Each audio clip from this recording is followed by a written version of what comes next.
Hi, I am TS Sir, your favorite physics teacher, a teacher not by chance but by choice. I welcome you all to today's topic, finding out the magnitude and direction of friction. So in the last video, we had seen that there are two types of friction, static friction and kinetic friction.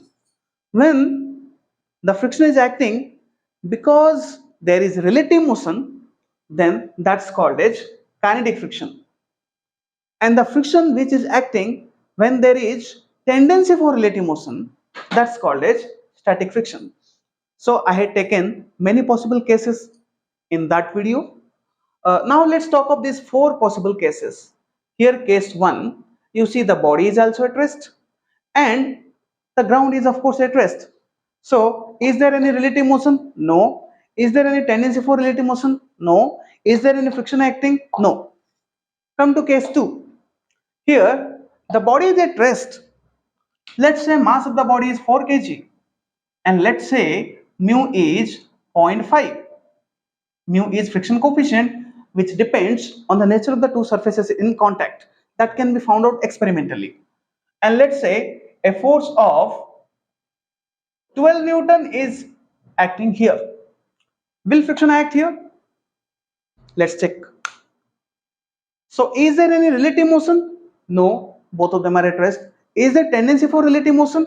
Yes, if you draw the free body diagram, then you see gravitational force is acting here, 40 Newton, normal reaction is acting here, N, and this applied force 12 Newton is also acting here, which is trying to produce one body on the other. So because there is tendency for relative motion here, even if no relative motion, so there is friction acting, and this type of friction is called as static friction. So here static friction is acting. So here static friction is acting. Static friction. Now what is the magnitude and direction? I will come to that. Coming to case 3. Here let's say there is a block, it is sliding on the ground. Will friction be acting? The answer is yes. Let's say the velocity is 3 meter per second and let's say it is 4 kg and let's say it is 0.5. So friction will be acting here. Why? Because you see there is relative motion. The body is moving with 3 meter per second and ground is at rest. Because there is relative motion, so friction is acting. Now this kind of friction will be called as kinetic friction. So here it is kinetic friction. Here it is kinetic friction acting. Now come to case 4. Here you see both the block and the plank are moving. Let's say, let me give it some velocity, 3 meter per second and 5 meter per second. Yeah, so there is relative motion between them. So will friction be acting? Yes, there is relative motion, so friction will be acting. And this kind of friction is called as kinetic friction. This kind of friction is called as kinetic friction. Okay. So now we know whether friction acts or friction doesn't act. And we also know whether it is static or it is kinetic. Static friction means that friction which acts when there is tendency for relative motion. Kinetic friction means that friction which acts when there is actually relative motion. Now that we've identified what kind of friction is acting, now let's try to understand the magnitude and direction. So when it comes to kinetic friction, its magnitude will be mu k into n. Mu k is called as coefficient of kinetic friction and n is the normal reaction at that surface. So instead of writing mu k and mu s, I have only written mu.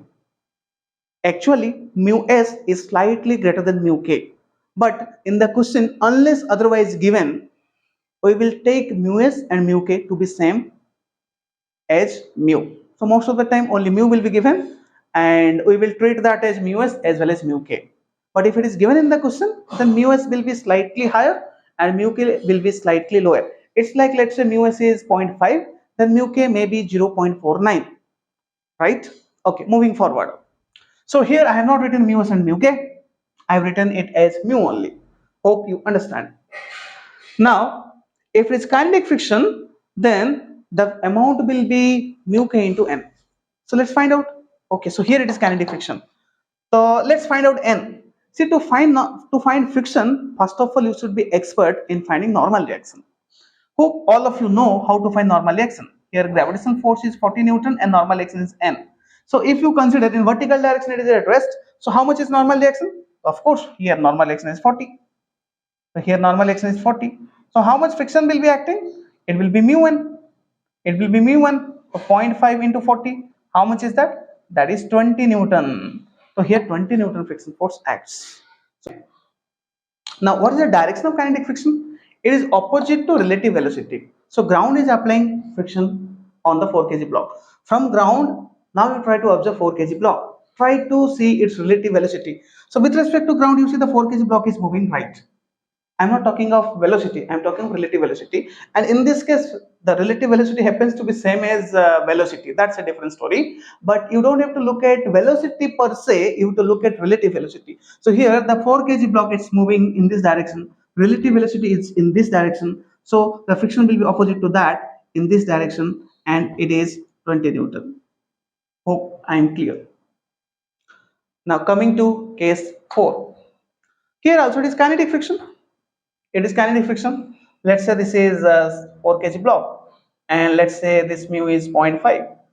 So here also, how much will be the kinetic friction? It will be mu n. So knowingly I have given the same value so that we don't have to calculate it again. So here it will be mu n will be same 40, mu is 0.5, so it comes out to be 20 Newton. So on 4 kg block, 20 Newton friction is acting, but in which direction?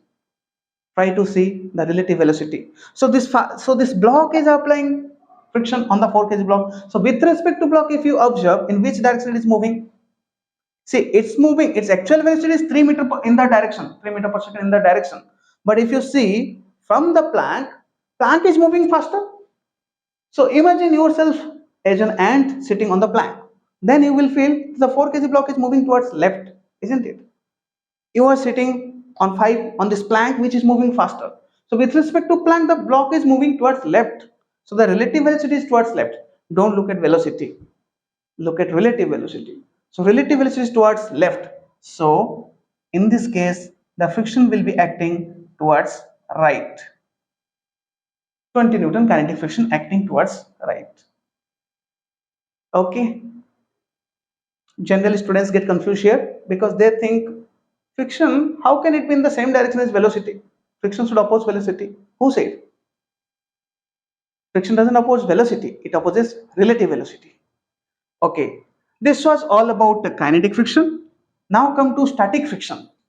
So static friction, when does it act? It acts when there is no relative motion but there is tendency for relative motion. Like here, it acts in case 2. Now coming to the magnitude of static friction. So static friction is a self-adjusting force. It can act anything from 0 to the maximum value. And what is the maximum value? Maximum value is mu n. Mu n. So here what can be the maximum value of friction possible? It will be mu n, 0.5 into 40. So the maximum value of friction possible will be 0.5 into 40, that is 20. I have given the same values so that the calculations become easier. We focus on concept rather than on calculation. Okay. So here the maximum value of friction possible is 20 Newton. 20 Newton, mu n is not the friction acting. When it comes to static friction, be careful. Mu s into n or mu n, that is not the amount of friction acting. That is the maximum possible value of friction. How much friction acts? As much as required to keep both the bodies at relatively rest.